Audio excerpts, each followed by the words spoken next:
everybody, my name's Evan. I'm here at Oblation Papers and Press, and today we're going to do a little demonstration on how to do a wax seal to seal up your Valentines or any kind of special invitations, cards, that sort of thing. We have a couple different supplies here that you'll need. Of course, you'll need your wax, which comes in two styles. We have the whipped version, the kind of old-fashioned version here. There's also glue gun compatible wax, which works just as well, and that's really better for when you're doing large volumes of invitations or, you know, lots of cards one right after the other.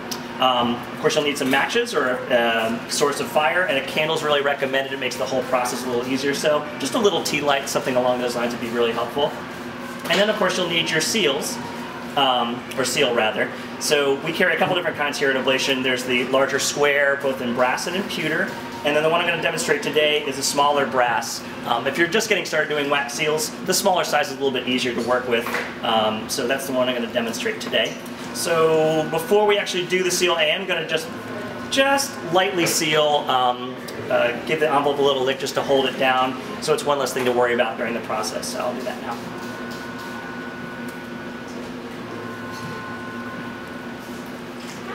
Now, if you're starting with a brand new wicked wax, I recommend cutting the wick down just a little bit. You don't want to have too much of a wick there because you have the danger of the ash from the wick falling into your seal and kind of contaminating it, which doesn't look as pleasant. It doesn't ruin anything, but it definitely doesn't look as nice. So I'm going to start with one I've already used a little bit earlier and go ahead and get the process started.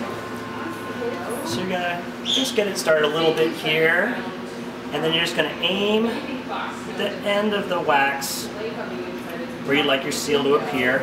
It's basically like turning a candle on its side. And you can get the wax pretty close to your paper too. No real danger of catching the paper on fire because the flame, of course, goes out.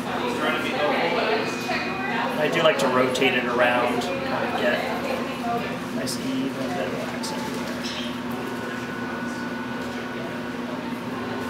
Fairly quickly. So what we want to do is basically create a pool of wax that's about the size of your seal. And I'm getting very, very close to being there.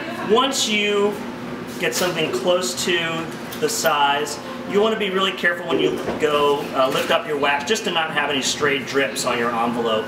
And so you can kind of give it a little bit of a turn. Just make sure that last one is far away from your envelope. And we're just going to rest that right there. And then just press down nice and even right in the center, and you can kind of move it back and forth a little bit to kind of spread the wax out evenly. And then we're just going to let it cool. So it does take some time for the wax to actually cool down. You can actually speed up the process if you have a little container of ice. You can rest your seal on that ice, and then that'll speed up the cooling process. That's definitely recommended if you're doing large volumes of wax seals for invitations and that sort of thing. But not necessary if it's just a single card like we're doing today. So we're just gonna wait. You can sing a song to yourself or recite a poem, whatever you like to do, and just want to wait. You can also blow on a little bit if you want, but basically once, that still needs another minute there actually. But once the seal naturally wants to come free, then basically you're good to go. And there's our little seal. So it takes a little bit of practice, but really in no time you can make really beautiful invitations, Valentines, whatever you might like. Thanks, guys.